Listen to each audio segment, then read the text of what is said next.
오늘은 팔복의 네 번째, 의에 줄이고 목마른 자의 복입니다.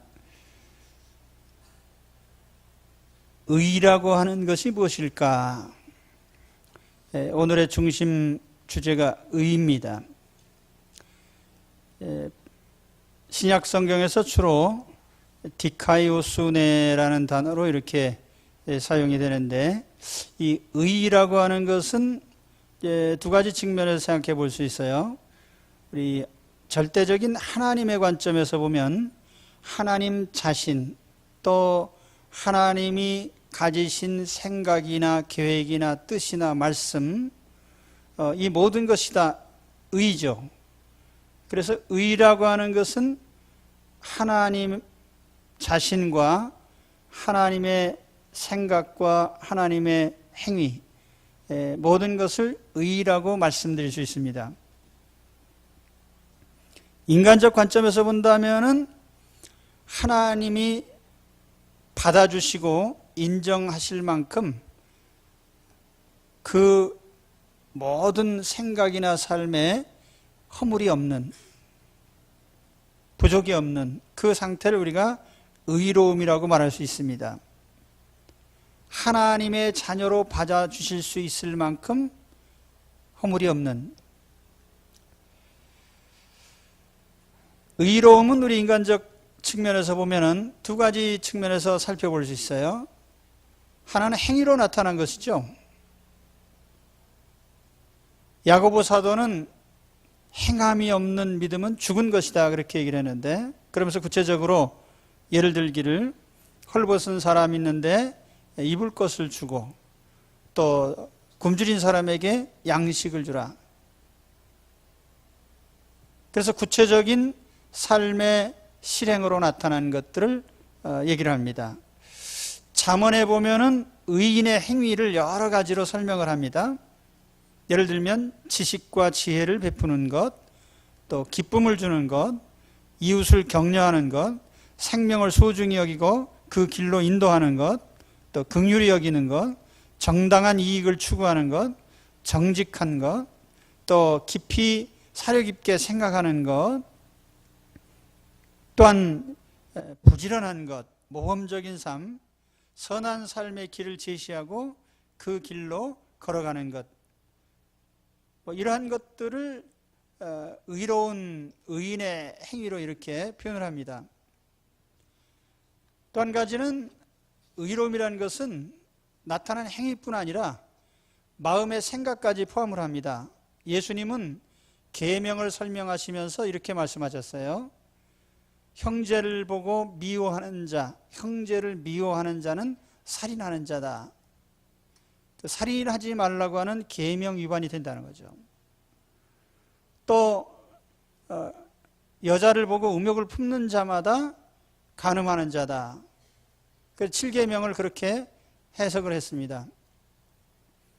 그래서 세상 사람들은 나타난 행위, 겉으로 보여진 것에 대해서 평가를 하지만은 하나님께서는 마음의 생각까지도 평가를 하십니다. 그렇기 때문에 우리가 의롭다라고 말하는 것은 행위로도 나타나야 될 뿐 아니라 마음의 생각까지 의로워야 됩니다. 이것이 하나님이 요구하시는 의죠. 그럼 과연 그렇게 하나님이 보실 때 마음으로나 행위로나 의로운 사람이 있는가? 전혀 없죠. 그렇기 때문에 인간은 누구나 사람 앞에서는 큰 소리 칠지 몰라도요, 하나님 앞에서는 우리는 다 자신이 죄인임을 인정할 수밖에 없습니다. 그리고 우리는 하나님 앞에 의인으로 나타날 수가 없어요. 세상법에도 법이 여러 가지인데 그 중에 전부 위반했기 때문에 벌을 받는 건 아니에요. 10가지 지키다가 한 가지 위반하면 처벌을 받습니다. 마찬가지로 하나님의 법도 우리가 하나님의 계명이 여러 가지 있지만은 그 계명을 다 위반했다고 해서 죄인이 아니라 하나 둘 위반해도 죄인이죠. 하물며 그 하나님의 계명을 다 지킬 수 없잖아요. 그렇기 때문에 우리는 하나님 앞에 의인이라고 절대로 말할 수가 없어요. 오늘 하나님 앞에서 내 자신을 평가해 보시기 바랍니다. 이게 의에 대한 주제이니까 내가 정말 의로운지 한번 평가해 보십시오. 다른 사람들과 비교해서 내가 보다 더 의롭다고 말할 수는 있을 겁니다. 그렇지만 하나님이 보실 때 정말 내가 의롭다라고는 말할 수 없죠. 만일 우리가 하나님 앞에 의롭다고 말한다면 그건 하나님을 모독한 것입니다. 제가 지난 시간에도 말씀드렸지만은 하늘을 우러러 한 점 부끄러움 없다, 이런 말은 하나님 모르는 사람들이 하는 말이에요. 사람이 모르면 무슨 말을 못하겠습니까? 그러나 하나님 아는 사람이 그런 얘기를 한다면 하나님께서 아마 형편없이 비웃으실 겁니다. 하나님께서 인간의 행위를 보고 비웃으셔요. 시편 2편 4절에 분명히 그렇게 말씀합니다. 하늘에 계신 이가 웃으시며 주께서 그들을 비웃으시리로다. 참 웃기네. 자기가 죄가 없다고 하네. 자, 성경에는 우리 인간이 의로울 수 없다는 것에 대해서 너무나 많이 얘기를 하기 때문에 제가 다 일일이 예를 들을 수가 없습니다. 시편 14편 3절에 보면은 선을 행하는 자가 없으니 하나도 없도다. 전도서 7장 20절에 의인은 세상에 아주 없느니라. 의인은 없으며 하나도 없으며 모든 사람이 죄를 범하였으며 하나님의 영광에 이르지 못하더니. 그래서 인간은 하나님 앞에 절대로 이렇게 의롭다고 인정받을 수 없습니다. 이와 같은 자기의 형편을 아는 것이 바로 의에 줄이고 목마른 자라는 뜻입니다. 내가 하나님 앞에 보니까 나는 정말 의롭지 못한 존재이고 나는 하나님 앞에 불의한 자로구나.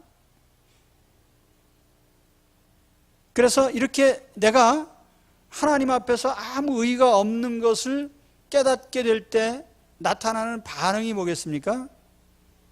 내 죄를 어떻게 하든지 가려야 되겠구나. 내 죄 문제를 해결해야 되겠구나. 그런데 내가 내 죄를 해결할 수 없는 것을 깨달으면 그 다음 단계는 뭐냐면 누군가 내 죄를 해결해 줬으면 그것이 바로 우리의 신앙으로 연결이 되는 거예요. 그래서 자기의 죄를 철저하게 깨닫는 사람이 하나님을 찾게 되는 것입니다. 하나님, 나를 구해 주십시오. 내 죄를 좀 해결해 주십시오. 내 죄를 좀 가려 주십시오. 이렇게 되는 거죠. 창세기 초반에 보면 아담이 하나님 앞에 죄를 지은 직후에 자기의 부끄러움을 가리기 위해서 노력을 하죠. 무화과 잎을 따서 자기 몸을 가립니다. 수치를 가린단 말이에요. 그건 상징적인 행위입니다. 내 죄를 어떻게 하든지 가려보겠다는 거예요. 근데 그게 가려지나요? 안 가려지죠. 무화과 잎으로 만든 잎은 곧 마르고 없어져요. 해지고 자기 부끄러움을 가려주질 못합니다.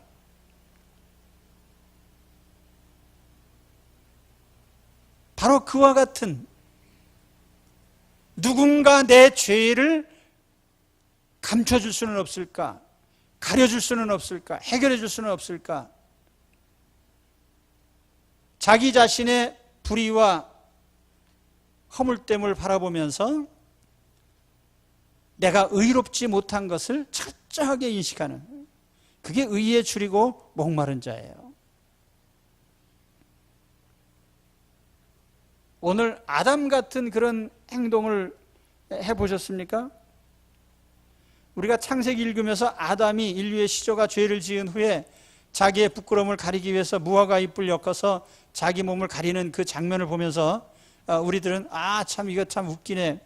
웃기는 게 아니라 그게 인간의 행동이에요. 본성적으로 나타나는, 자기 죄를 인식하는 자만이 할 수 있는 행동입니다. 내 부끄러움을 누가 가려줄까? 내 죄를 누가 가리워줄까? 그렇죠? 그것이 바로 의에 줄이고 목마른 자입니다. 그리고 그와 같은 깨달음은 매우 복된 것이에요.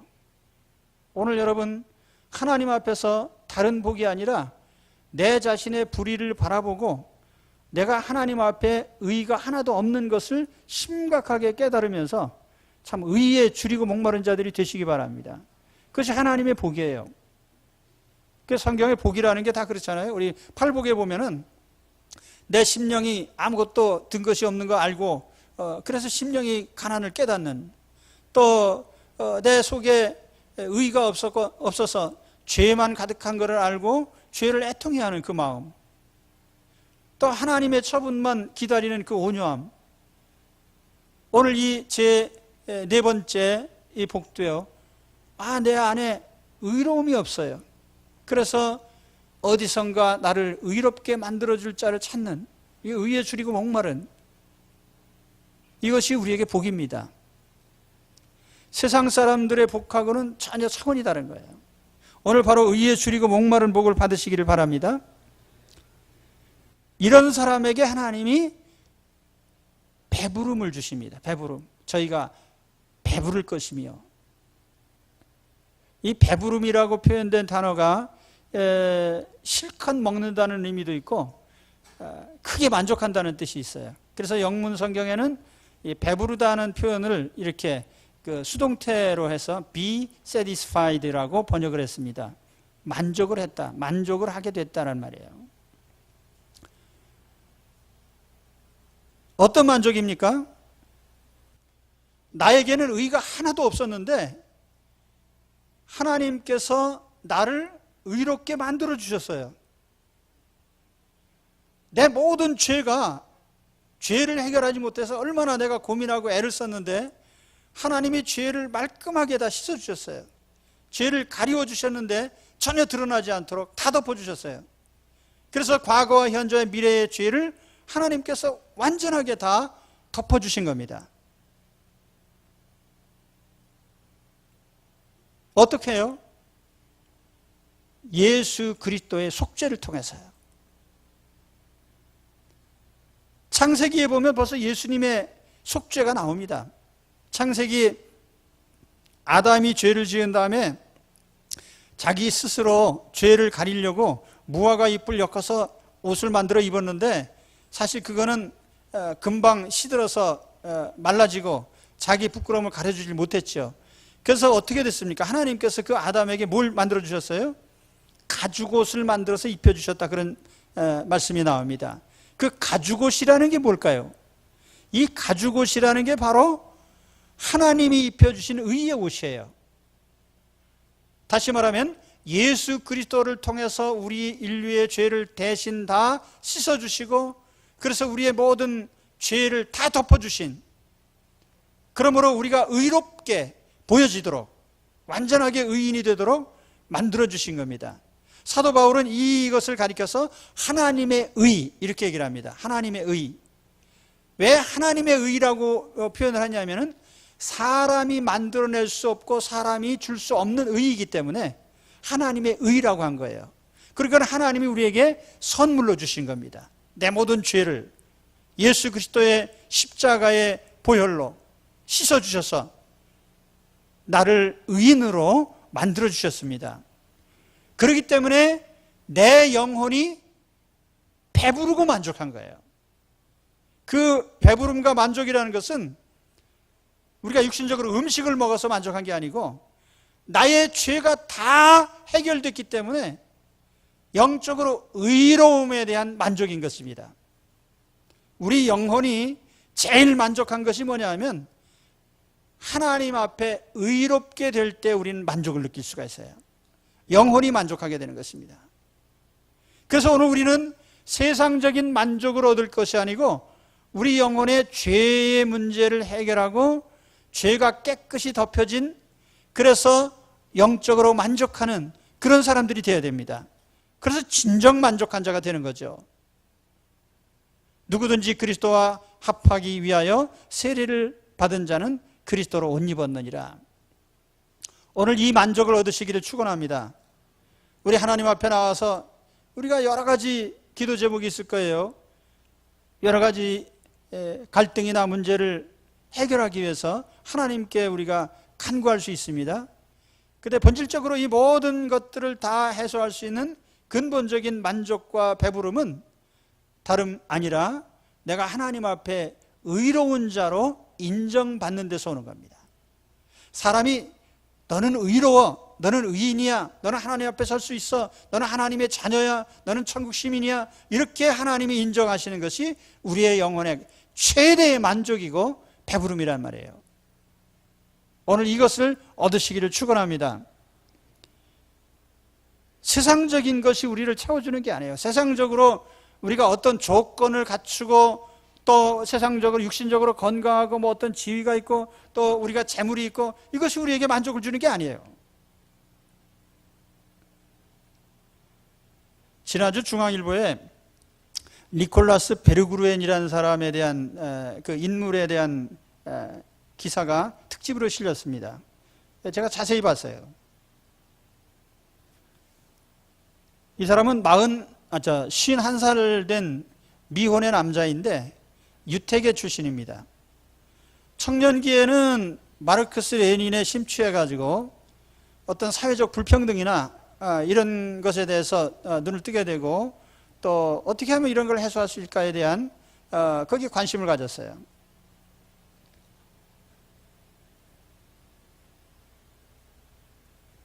그래서 한때는 이 자본주의에 대한 증오심, 또 미국이란 나라는 내가 미국이 하는 건 다 싫다. 그래서 영어도 안 배우고 그러던 사람이 자본주의가 뭔지 한번 내가 체험하고 알아봐야 되겠다. 그래서 미국에 가서 비즈니스를 시작을 했는데 그래서 이 사람이 엄청난 돈을 벌었습니다. 돈을 많이 벌었어요. 그래 가만히 보면은 뭔가 철저하게 생각하는 사람이 일을 크게 내는 것 같아요. 얼마나 돈을 벌었냐면 이 사람이 20억 달러의 재산을 소유하게 됐습니다. 20억 달러라고 하면은 우리 돈으로 하면 2조 4천억 정도 됩니다. 어마어마한 돈이죠. 그래서 뉴욕이나 플로리다에 저택도 사고 헐리우드의 스타들을 불러서 파티도 하고 플레이보이처럼 이렇게 살고, 근데 그러던 사람이 어느 날 갑자기 다 집도 팔고 재산 다 팔고 그리고 뭐 몇 가지 남겨뒀는데 그것은 이제 움직일 때 필요한 것들이에요. 그리고 호텔을 전전하면서 이제 생활을 합니다. 왜 그런가 하니 집을 가지고 저택을 가지고 살다 보니까 이 관리하는데 신경 쓰고 굉장히 불편해. 뭘 가진다는 것은 대단히 불편한 것이다. 그래서 편한 것은 차라리 호텔을 돌아다니며 사는 것이다, 이런 생각을 한 거죠. 그리고 나서 이제는 그 과거의 삶을 다 집어치고 새롭게 내가 세상을 좀 새롭게 바꿔야 되겠다. 이 잘못된 자본주의나 민주주의를 내가 바로잡아야 되겠다. 제가 이 사람에 대해서 이렇게 말씀드리는 것은 만족감에 대해서 얘기를 하는 것입니다. 사람이 어떤 성취를 하고 많은 것을 소유하고 그러면은 대만족이 올까? 아니라는 거예요. 뭐 헐리우드 스타들을 막 만나고 파티를 열고 그러면 만족할까? 아니라는 거죠. 거기에 별 기쁨이 없어요. 만족감이 없어요. 바로 오늘 말씀의 해답입니다. 우리 영혼은 하나님 앞에 의롭다고 인정받을 때 대만족을 하고 기쁨을 얻게 되어 있습니다. 그 영혼의 만족이에요. 그러니까 나는 그 기사를 읽으면서 이 사람이 유태인인데 유태인 하면 생각나는 게 종교 아니에요. 하나님을 찾는 유일신 하나님, 삶의 모든 것을 하나님께 둔 그런 족속인데 이 친구는 그 눈을 인간 세상에 두고 그래서 거기에서 부조리를 보고 모순을 보고 불행을 느끼고 도전하고 이러면서 했는데 사실은 해답은 인간에게 있는 게 아니거든요. 그건 신에게 있는 것이고 하나님께 있는 것이죠. 오늘 우리에게 하나님께 있는 겁니다. 그리고 하나님께 의롭다고 인정받는 것이 우리 영혼의 최대의 만족이고 배부름이에요. 하나님께 인정받는 그것. 근데 하나님과 상관없이 뭘 이것저것 하고 뭐 해보니까 다 어느 것도 기쁨도 없고 만족도 없죠. 오늘 이와 같이 하나님 앞에서 내 자신이 의의가 없는 걸 아시고요, 하나님이 거저주시는 의, 예수 그리스도의 속죄를 통해서 의롭다고 인정받으시고 그로 말미암아 영혼의 배부름과 만족을 얻으시기를 축원합니다. 이것은 우리의 삶의 영원한 지침이에요. 내가 하나님께 의롭다고 인정받을 때 나는 만족하고 배부릅니다. 그러면 마지막으로 말씀드릴 것은, 우리가 이제 예수 그리스도 안에서 우리는 지금 하나님 자녀들이 됐습니다. 이제는 우리가 구원받았습니다. 하나님 앞에 의인으로 인정받았습니다. 그러면 이제 오늘 우리는 의에 줄이고 목마름이 우리에게 다 사라졌습니까? 이게 없어도 되겠습니까? 자, 하나님 백성으로 의에 줄이고 목마른 삶을 계속해야 되겠습니까? 이제는 하나님의 자녀가 됐으니까 의에 줄이고 목마름을 이제 중지해야 됩니까?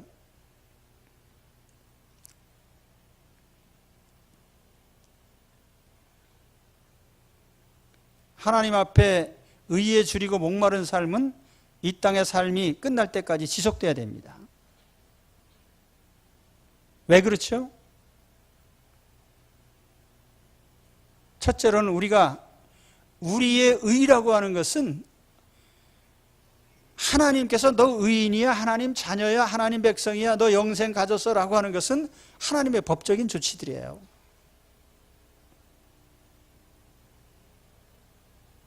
하나의 비유로 든다면 우리가 어느 집의 양자가 됐습니다. 하나님 자녀로 입양이 됐습니다. 법적인 자격들은 다 얻게 됐지만은 실제적으로 우리가 어느 집의 부모처럼 전혀 닮은 게 아니거든요. 그래서 우리가 하나님 자녀로 입양이 됐으면은 하나님과 동일한 성품, 하나님의 생각, 하나님의 삶의 방식을 우리도 동일하게 이제 완성시켜 가야 되는 거예요. 이걸 이제 교리적인 말로 성화라고 합니다. 우리는 의를 완성해야 되는 사람들이에요. 그렇기 때문에 우리는 계속해서 이 땅의 삶이 끝날 때까지 우리는 의에 줄이고 목마른 삶을 계속해야 됩니다. 또 한 가지 이유는 우리가 이미 하나님 자녀가 됐기 때문에, 하나님의 자녀가 되려고 의로워지려고 하는 게 아니에요. 하나님의 자녀가 됐기 때문에 하나님의 의를 나타낼 책임이 있어요, 우리에게. 여러분, 우리는 하나님의 자녀들입니다. 다 예수 그리스도를 구주로 믿으시죠? 하나님 자녀가 되셨어요. 누가 봐도 우리 하나님 자녀입니다. 그러면 하나님의 자녀답게 하나님의 의로움을 우리 모든 삶에서 이렇게 보여주고 나타낼 책임이 있죠. 우리가 사회 정의를 자꾸 부르짖습니다. 사회 정의, 이 사회 정의 부르짖는 사람들이 잘못하는 게 하나 있는데, 그건 뭐냐면 사회라고 하는 것은 매우 추상적인 대상이에요. 사회라고 말하는 것은, 사회라는 게 뭐예요? 한 사람 한 사람이 구성이 돼서 사회가 되는 겁니다. 그렇기 때문에 정의라는 말을 사회에다 갖다 붙이면 그것처럼 애매모호한 게 없는 거예요. 사회 정의가 있어요? 없죠. 왜냐하면 인간은 본래 부패하고 죄악된 존재들인데, 죄악된 인간에게 사회 정의를 부르짖으면 그 사회 정의가 이루어지겠어요? 되지도 않을 얘기들이죠. 그거는 말도 안 되는 얘기들이에요. 그러면 오히려 무엇이 더 타당한 표현입니까? 내가 정의로워야 돼. 내가. 다른 사람 상관도 말아요. 내가 하나님 앞에 정의로우면 되는 것입니다. 다른 사람이 어떻게 살든지 간에 내가 하나님 자녀이면 하나님의 자녀로서의 의로움을 내가 나타내고 의롭게 살면 되는 거예요. 그렇게 됨으로써 사회의 정의가 어느 정도 지탱이 될 수 있어요. 이 그리스도인의 의무입니다. 그러니까 예수쟁이들은 사회정의라는 말 함부로 쓰지 말아요. 사회자나에 쓰지도 마시고요. 사회라는 말 붙이기 전에 나라는 말을 다 갖다 붙여야 돼요. 나의 정의, 나의 의로움. 그러니까 우리 한 사람 한 사람이 다 하나님 앞에 의를 나타낼, 하나님의 의를 나타낼 의무가 있고 책임이 있죠. 그렇기 때문에 우리는 의를 계속 의에 줄이고 목마른 자로서 살아가야 되는 것입니다. 또 한 가지는 그것이 우리에게 배부름과 축복의 길이기 때문에 그런 거예요. 의에 줄이고 목마른 자가 배부르다고 그랬잖아요. 만족을 얻는다고 그랬잖아요. 여러분, 만족한 삶을 어디서 얻으시겠어요? 그걸 세상적인 조건에서 얻으시겠어요? 조건 아무리 갖춰봐요. 만족이 있나요? 없습니다. 진정한 만족은 하나님 앞에 의롭다고 인정받을 때 그 의의 배부름, 의의 만족, 그것이 우리 삶의 결과에 나타나게 되어 있어요. 왜냐하면 하나님이 그러한 사람을 칭찬하시고 그 사람에게 하나님 복을 주시게 되어 있거든요.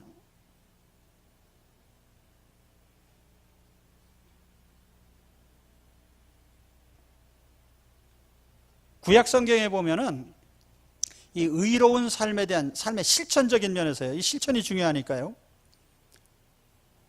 두 가지 중요한 단어가 나타납니다. 하나는 체데크라는 단어이고 하나는 미슈파트라는 단어예요. 체데크라는 말은 의라고 번역이 됩니다. 미슈파트라는 말은 공평 혹은 정의라는 말로, 공의라는 말로 그렇게 번역이 됩니다. 그리고 영어로 번역할 때는 이 체데크라는 말은 주로 righteousness라고 번역을 하고요. 또 이 미슈파트라는 말은 justice라는 말로 번역합니다. 삶에서 이 체데크라는 말은 어떤 면에서 실천으로 나타나냐면은 자선을 하는 것으로 나타나요. 미슈파트라는 말은 재판의 법적인 정의로운 재판으로 이것이 나타납니다. 그래서 샤파트라는 말이 재판한다는 뜻이에요. 그리고 그리스도인들이 이 삶을 살아갈 때 정의를 나타내고 실현하는 방법이 바로 이런 거라는 겁니다. 체데크와 미슈파트. 유대인들이 평생 하나님 앞에서 굉장히 중요하게 생각하는 삶의 실천사항이 하나 있는데 그게 뭐냐면 체다카라는 것이 있습니다. 체다카라는 말이 바로 이 체데크에서 온 거예요. 의로움인데 그 바로 내 마음 속에서부터 긍휼을 베푸는 긍휼의 실행이죠. 실천. 그리고 미슈파트라고 하는 것은 우리가 재판적 공의, 사실 우리 사회에서 제일 정의로워야 될 부분이 재판입니다.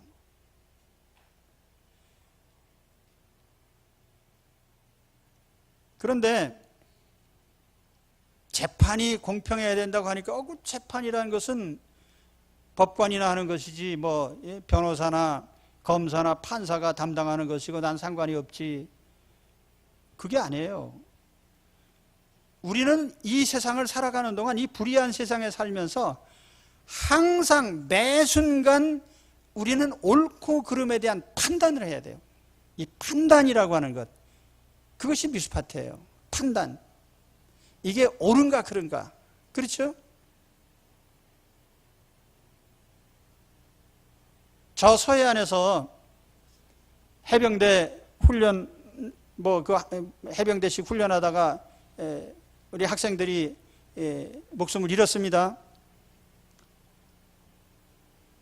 근데 자 보세요. 수영을 할 줄도 모르는 아무 구조할 수 없는 능력도 없는 사람들이 물속에 애들을 집어넣었단 말이에요. 이건 뭐예요? 미슈파트로 하면 정확히 판단한다면 그거는 아주 잘못된 거죠. 우리가 어떤 순간에 우리 인생에서 수많은 판단들을 해야 됩니다. 이게 옳으냐 그르냐라고 하는. 경상도 어디서 송전탑을 했는데 발전소 다 만들어 놓고 국가적으로 엄청난 손실이 나는데도 전력 공급을 못하고 있단 말이에요. 누가 잘못된 거예요? 분명히 거기에 미슈파트가 필요한 것입니다. 판단이 말이에요. 옳고 그름이. 국회의원들은 달라붙어서 전부 다 그 많은 사람이 가가지고 문제를 해결을 못해요. 미슈파트가 없기 때문에 그런 거예요. 옳고 그름에 대한 판단이 없단 말이에요. 우리가 사회적으로 얼마나 판단이 필요한 것들이 많습니까?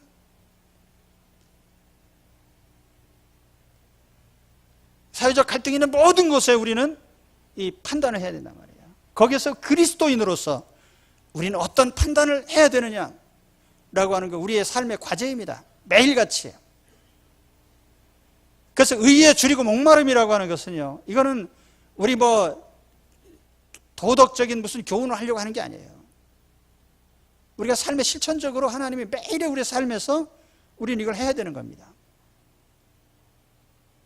하나님의 자녀로서.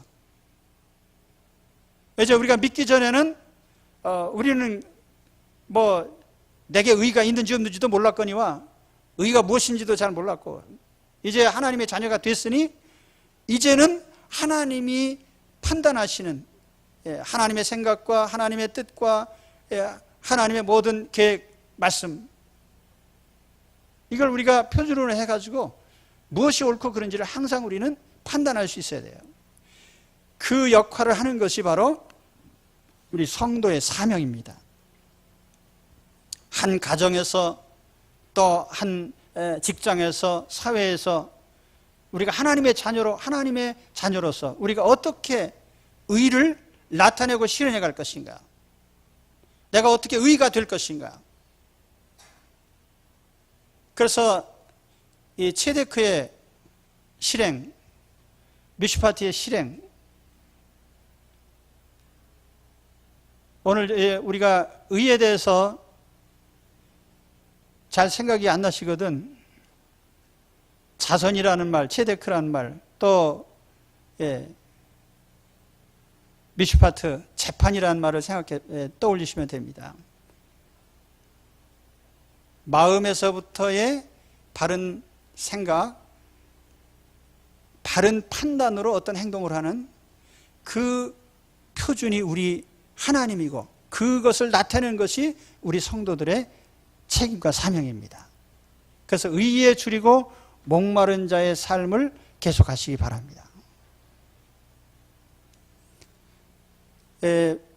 이 말씀이 은혜가 됩니까? 예. 이 말씀이 큰 복이 되시기를 바랍니다. 그래서 결과로 만족함이 있으시길 바랍니다. 하나님도요, 이와 같이 의를 위해서 줄이고 목마른 자에게 하나님이 관심을 가지시고 그런 사람을 하나님께서 복을 주시게 돼 있어요. 그래서 잠언 15장 6절에 보면 의인의 집에는 많은 보물이 있어도 악인의 소득은 고통이 되느니라, 그렇게 말씀했고요.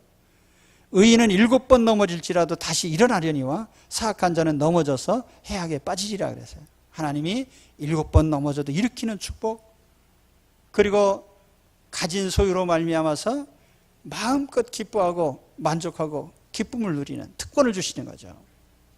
오늘 정말 이 의를 위해서 의에 줄이고 목마른 자들이 되시고요, 그 결과를 얻는 우리 성도 여러분 되시기를 주의 이름으로 축원합니다. 기도하겠습니다.